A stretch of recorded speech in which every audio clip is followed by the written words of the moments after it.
시청자 여러분 안녕하십니까? 헬로티비 뉴스입니다. 의료시설이 없고 육지에선 멀리 떨어진 섬 등을 돌며 주민들을 진찰하거나 치료하는 데 쓰는 배, 바로 병원선인데요. 의료 환경이 열악한 인천 섬 지역 주민들을 위해 최신 의료 장비를 갖춘 새 병원선이 투입됐습니다. 여기에 기동성까지 갖춰 응급 환자 이송도 가능해졌는데요. 자세한 내용 송효찬 기자가 취재했습니다. 그동안 섬 지역 주민들의 건강을 책임졌던 인천 531호. 하지만 설령이 25년을 넘기면서 노후화로 운항 안전성이 우려됐습니다. 이에 인천시는 지난 2021년 신규 병원선 건립을 결정하고 2025년 4월 드디어 새로운 병원선을 건조했습니다. 이름도 건강 옹진호. 무게 270톤, 길이 47.2m, 폭 8.4m, 깊이 3.6m로 최대 44명까지 승선이 가능합니다. 기존 병원선보다 3배 가까이 몸집을 키운 건강 옹진호는 시간당 최대 46km까지 속도를 낼 수 있습니다. 몸집이 커진 덕에 더 멀리 있는 섬까지 순항이 가능해졌고 빨라진 속도 덕에 위급한 상황이 발생할 경우 다수의 응급 환자를 후송하는 응급체계로도 이용이 가능해졌습니다.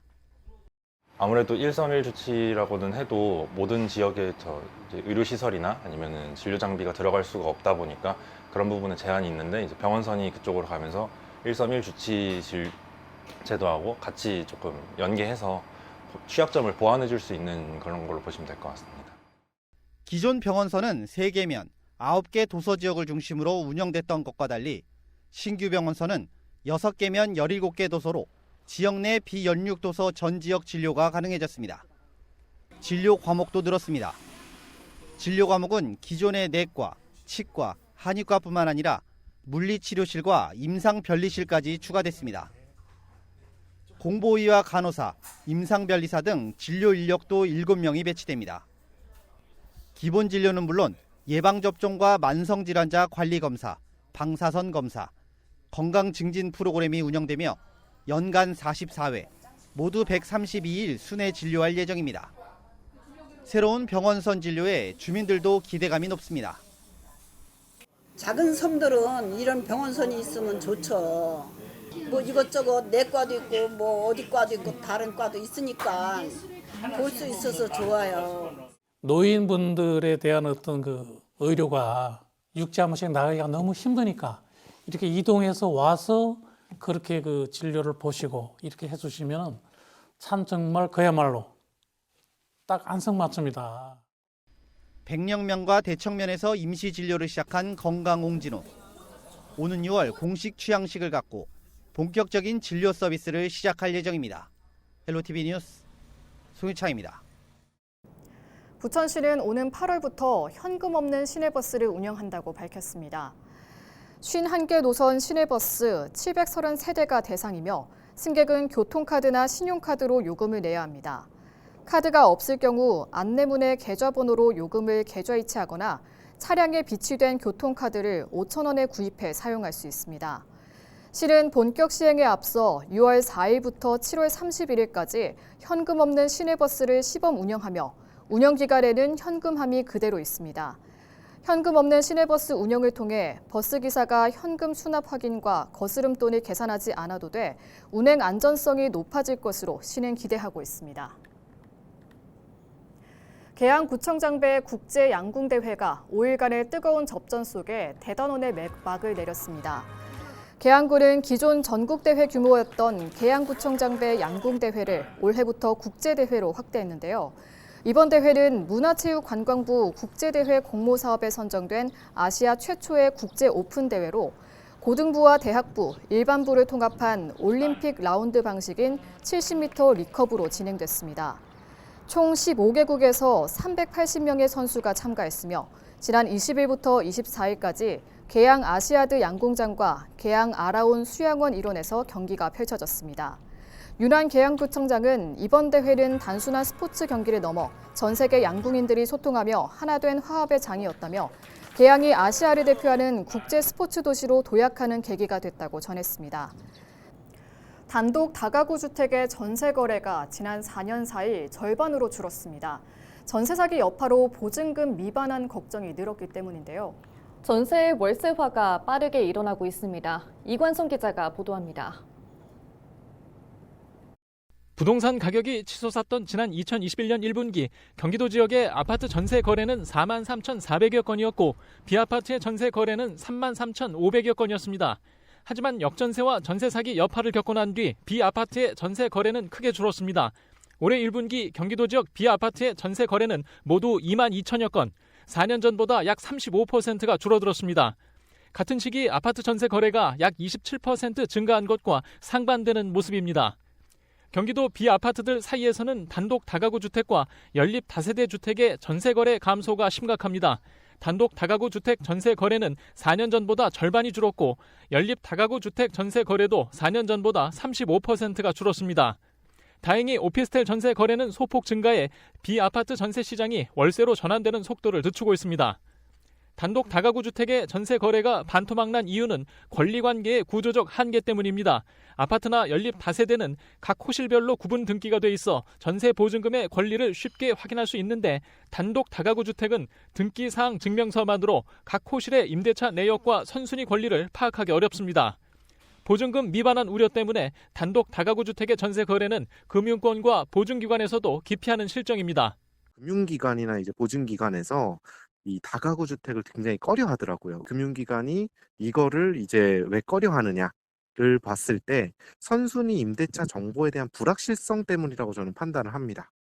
권리관계 확인이 어려운 단독 다가구 주택의 전세 거래는 세입자뿐 아니라 중개사들도 기피하고 있습니다. 단독 다가구 주택의 월세 거래와 월세는 계속 증가하고 있습니다. 헬로티비 뉴스 이관서입니다. 서울시가 올해 첫 추가 경정 예산으로 1조 6,146억 원을 편성했습니다. 이는 기정 예산 48조 1,000억 원 대비 3.4%에 달하는 규모입니다. 이번 추경의 핵심은 민생 안전과 도시 안전, 미래 투자입니다. 시는 먼저 민생 안전 분야에 4,698억 원을 편성해 소상공인과 중소기업을 지원하고 취약계층 복지 강화와 저출생 대책에 투입하기로 했습니다. 또 집안 침하 사고 예방과 침수 방지를 위한 노후 하수관로 정비 등 도시 안전을 위해 1,587억 원을 편성했고 AI 산업 기반 조성 등 미래 성장 동력을 확보하기 위해 1,335억 원을 투입합니다. 도성훈 인천시 교육감이 교원 정원제도 전면 개편과 고교 학점제 운영 실태 점검 및 개선 등을 정부에 촉구했습니다. 도 교육감은 전국 시도교육감협의회 총회에서 이 같은 의견을 총회는 물론 정부에 요구했다고 밝혔습니다. 도 교육감은 지난 5년간 정규 교원이 지속적으로 감소하고 있는 것은 구조적인 문제라며 특히 인천중학교의 정규 교원 감소율은 전국 평균의 3.7배에 달하고 기간제 교원 비율은 30%에 육박해 교육의 안정성이 위협받고 있다고 지적했습니다. 이어 특수교사와 다문화 교육 교원의 수급 불균형이 교육 격차를 심화시키고 있다며 지역 수요를 반영한 교원 정원 산정 방식 개선과 정규 교원 확대 및 중장기 인력 계획 수립, 기간제 교원 의존도 완화 및 고용 안정성 강화, 특수 다문화 분야 교원 확충 등을 교육부에 제안했습니다. 또 고교 학점제에 대해서는 교사들이 현장에서 발생하는 문제로 인해 수업과 교육 활동에 집중하지 못하고 있다며 교육부가 현장의 목소리를 직접 듣고 시도교육청과 협력해 운영 실태를 면밀히 점검, 개선해야 한다고 요청했습니다. 더불어민주당 제21대 대통령 선거대책위원회 민생살리기 본부가 인천 상인들과 간담회를 갖고 민생 현안을 논의했습니다. 민주당 민생본부는 지난 25일 인천 지역 소상공인 20여 명과 함께 부평 깡시장 상인회에서 간담회를 열고 고물가, 고환율, 고금리 등 경제 환경 악화로 인한 상인들의 어려움을 청취했다고 밝혔습니다. 이날 간담회에는 인태현, 윤후덕 본부장을 비롯해 부평 지역 노종면, 박선원 국회의원이 참석했습니다. 이날 현장에서 상인들은 지역화폐와 온누리 상품권 예산 확대, 대출 상환 유예와 대기업과의 상생 정책, 전통시장에 대한 체계적 지원을 요구했습니다. 특히 단기적 지원을 넘어 소상공인 전담 조직과 지속 가능한 정책 개발이 필요하다고 주장했습니다. 이에 노종면, 박선원 의원은 이 자리에서 나온 여러 제안들을 차기 정부의 국정과제 또는 민주당의 주요 민생정책이 되도록 노력하겠다고 밝혔습니다.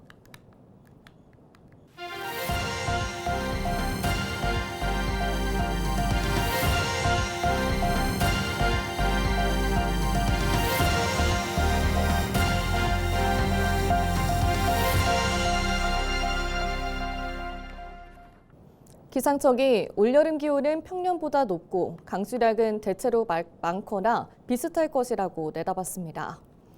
기상청이 전 세계 기상청 기후 예측 모델 결과와 각종 기후 현황을 종합 분석한 6월에서 8월 전망을 발표했는데요. 우리나라 북은 고기압성 순환이 강화돼 기온이 상승할 가능성이 있다며 기온이 6월은 평년보다 대체로 높고 7월과 8월도 높을 것이라고 예측했습니다.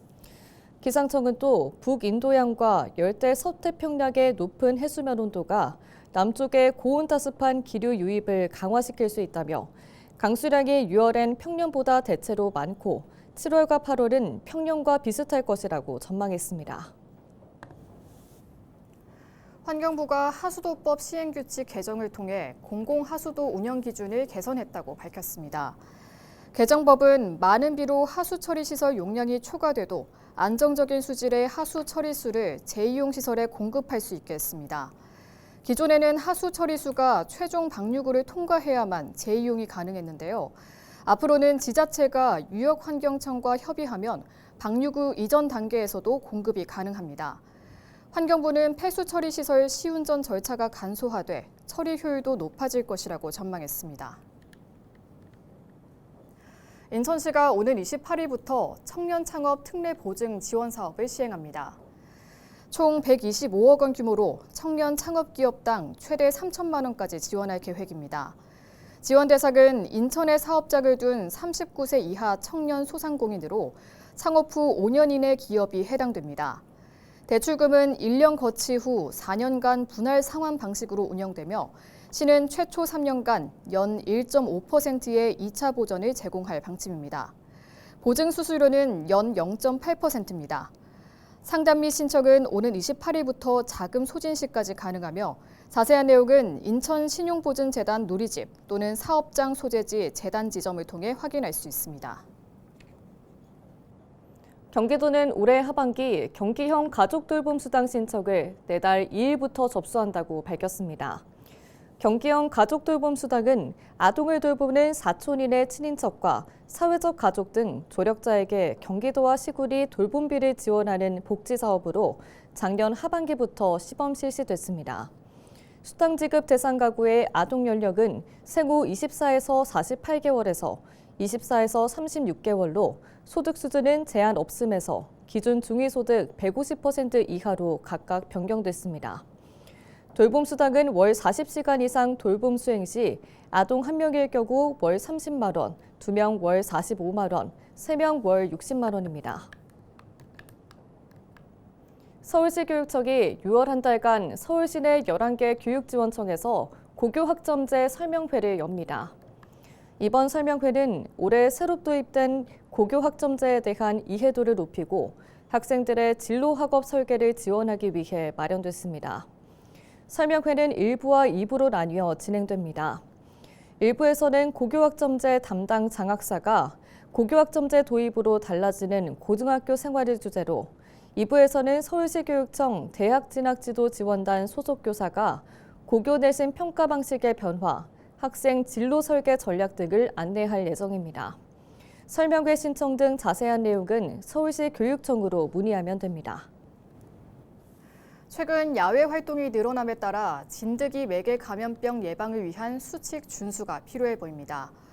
지난 4월 15일 전라북도 남원에서 농작업 중 진드기에 물린 80대 여성이 올해 처음으로 중증 열성 혈소판 감소 증후군인 SFTS 양성 판정을 받은 것으로 확인됐습니다. 이상으로 뉴스를 마칩니다. 저희는 언제나 지역민 여러분과 함께합니다. 시청해주신 여러분 고맙습니다.